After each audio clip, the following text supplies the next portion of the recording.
It's almost over. The government has reached the end of its case, so let's break down how they're trying to prove one of the most serious charges: RICO. To prove RICO, the government has to show three things. One, that there was a criminal enterprise. Two, that Diddy was a part of it. And three, that he committed at least two predicate acts to advance or protect it. First, they're accusing him of building a network of assistants, bodyguards, and staff to carry out illegal acts for him, which is why we heard from a number of his personal assistants. Now, there were no official ranks, but it seemed that the government was trying to prove that the assistants would get their instructions from KK, Christina Quorum, his chief of staff, and also his bodyguards would be the ones to handle any cash to pay for the drugs or the escorts. Now let's talk about the predicate acts, the crimes that hold this RICO charge together. And remember, the government only needs to prove that two of these occurred. First is sex trafficking, and the government had their star witness, Cassie, lay the groundwork, saying Diddy coerced her into these sex acts with male escorts while he watched to satisfy his sexual desires. Cassie testified that she was coerced to do these freak-offs through drugs, acts of violence, blackmail, and threats to her reputation or career. Then there was victim number two, Jane, who essentially said the same thing. She says that she was introduced to freak-offs through Diddy under the guise of a relationship, was coerced through drugs and financial manipulation. Jane testified that if she refused to do the freak-offs, Diddy would threaten to stop paying her rent and she would lose her housing. Another big thing that the government set out to prove was to show that the lines were often blurred between personal and business, with assistants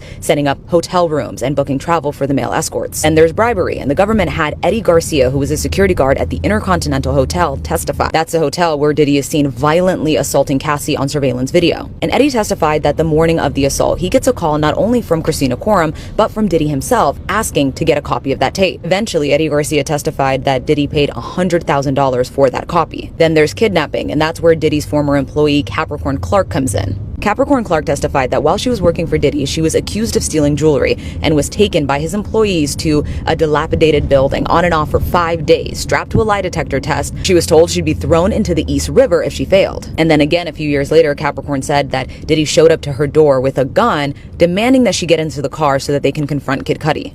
Next is drug distribution. Several assistants said that they were tasked with purchasing, organizing, and carrying drugs for Diddy. Several witnesses testified to regular drug use: ecstasy, cocaine, ketamine, GHB. Importantly, Cassie and Jane said that they were given drugs, particularly ecstasy, so that they can engage in these freak-offs, with Cassie saying she eventually became dependent on them. Then we have forced labor. And that's where victim number 4, Diddy's former assistant who testified under the name Mia, comes in. Mia also testified working long hours for Diddy and staying up for days. She says she eventually moved into his home so she could be at his beck and call, and was cut off from seeing family and friends and couldn't leave. She also said that she feared what would happen if she said no. Mia also testified that Diddy was violent and also sexually assaulted her. The government told the judge that they plan on wrapping up their case today. Then the defense said they need 2 days to present their case, so we could be hearing closing arguments as soon as the end of this week.